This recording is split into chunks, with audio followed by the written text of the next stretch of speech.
Assalamualaikum warahmatullahi wabarakatuh. Nama saya Haris Chandra Wibowo dari kelas manajemen D reguler malam NIM 192-105-92. Oke, saya akan menanggapi 3 poin soal dari Bu Yurin. Yang pertama, menurut saya kemajuan teknologi sangat berkah bagi negara Indonesia.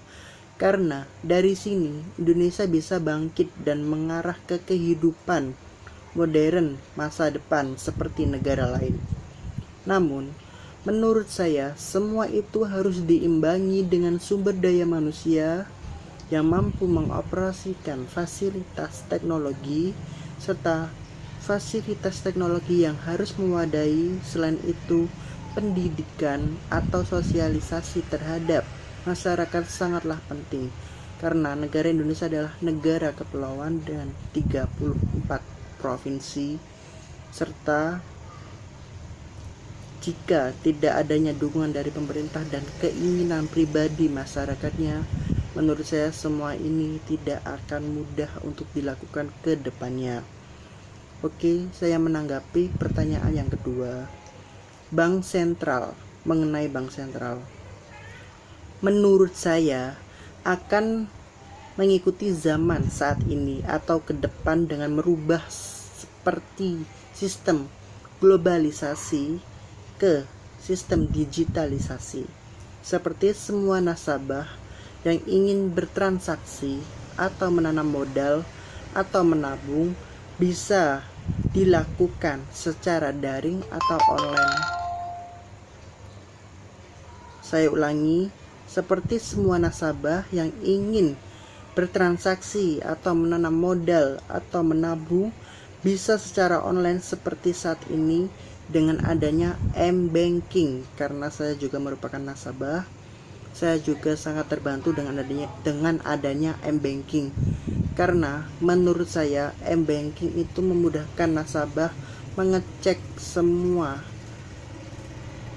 saldo di rekening masing-masing melalui m-banking hanya dari rumah melalui handphone atau laptop yang dimiliki masing-masing nasabah. Yang ketiga, menurut saya ini saya menanggapi pertanyaan atau poin ketiga dari Bu Yurin.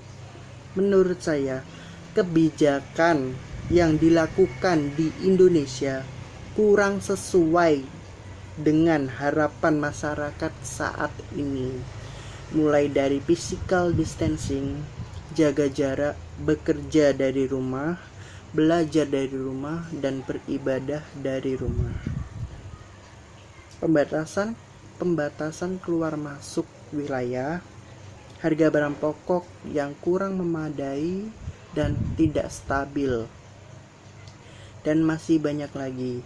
Menurut saya semua itu tidak membuat semua hal yang mengenai COVID-19 menjadi turun. Seperti jumlah statistik angka orang yang terpapar virus corona semakin naik di tiap harinya. Meskipun saat ini sudah dilakukan sistem new normal, tidak membuat jumlah statistik orang yang terpapar virus corona menjadi menurun. Selain itu, kesenjangan sosial yang semakin banyak dan masalah ekonomi yang terus-menerus terjadi seperti PHK massal, pensiun secara dini, dan banyaknya lapangan pekerjaan yang ditutup karena terjadinya COVID-19. Jadi saya harap kebijakan pemerintah haruslah sangat tegas, sangat mengarah ke tujuan awal dan tujuan bersama, dan tidak memikirkan sepihak atau berdasarkan organisasi atau politik. Selain itu, kita semua harus sesama manusia, harus saling tolong menolong dan saling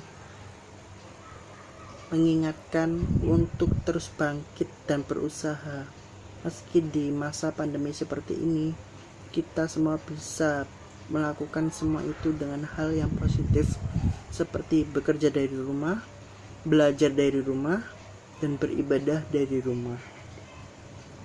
Dan saya harap semua pandemi ini bisa segera berakhir dan kebijakan pemerintah bisa sangat tegas dan terarah.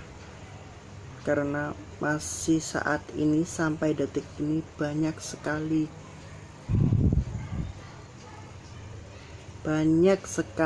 berita hoax yang sangat mengganggu masyarakat di Indonesia. Untuk itu saya harap,